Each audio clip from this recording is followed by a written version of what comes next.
Well, the third anniversary of Russia's full-scale invasion of Ukraine has been dominated by diplomatic wrangling over whether it's time to bring the war to an end. President Volodymyr Zelensky has told a summit of supporters he is determined to make sure the war ends this year. But President Donald Trump is in the driver's seat after he unilaterally began negotiations with Moscow, to the horror of Ukraine and its allies, one of which is France, whose leader is now at the White House for talks. And he spoke to President Trump from the Oval Office a short time ago. President Macron is a very special man in my book.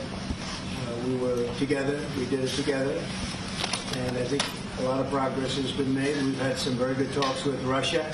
We've had some very good talks with others, and we're trying to get the war ended with Russia and Ukraine, and I think we've come a long way in a short period of weeks, and the President's been very helpful.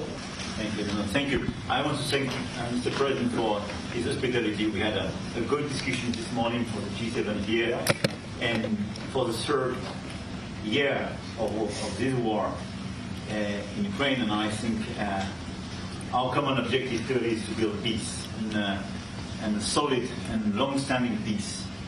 And this is what we will discuss, obviously, because I have great respect for bravery and the resistance of Ukrainian people, and we do share the objective of peace, but we are very aware of the necessity to have guarantees and solid peace in order to stabilize the situation. Okay, so that exchange, that lasted for about half an hour. That was inside the Oval Office. Outside the Oval Office at the White House, the Sky's James Matthews. He's been asked a few questions, Donald Trump, in the what they call the spray, when journalists are allowed to film both men sitting side by side in the Oval Office. Trump has been asked a few questions. Will you cede, or should Ukraine cede territory to the Russians? His answer to that was, we'll see. He declined to call Vladimir Putin a dictator. You'll remember that he said that Ukraine had started the war and called Volodymyr Zelensky, Ukrainian president, a dictator, both in interview and on social media. Well, he was asked about that. Would he call Putin a dictator, as he did Zelensky? His answer was, I don't use these words lightly. Let's see what happens.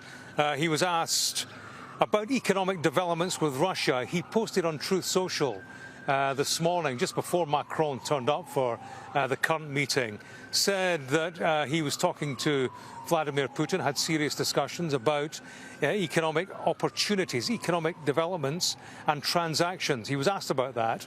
What were they? His answer was, I don't know if it will come to fruition, but would love to be able to do that.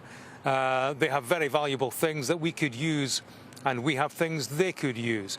Could be a very good thing, he said, for world peace and for lasting peace. That has to be a concern if you're sitting in Ukraine, or indeed are one of Ukraine's European allies, France, Britain, etc.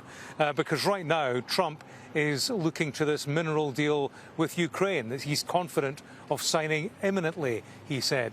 And he's holding that up as a way forward for Ukraine to have a US security guarantee, to have a lasting peace on what Ukraine hopes will be its terms. Here in the Oval Office, with Macron by his side, he's talking about speaking to the Russians about a deal, presumably on mutually beneficial terms, that will provide what Trump describes as a lasting peace.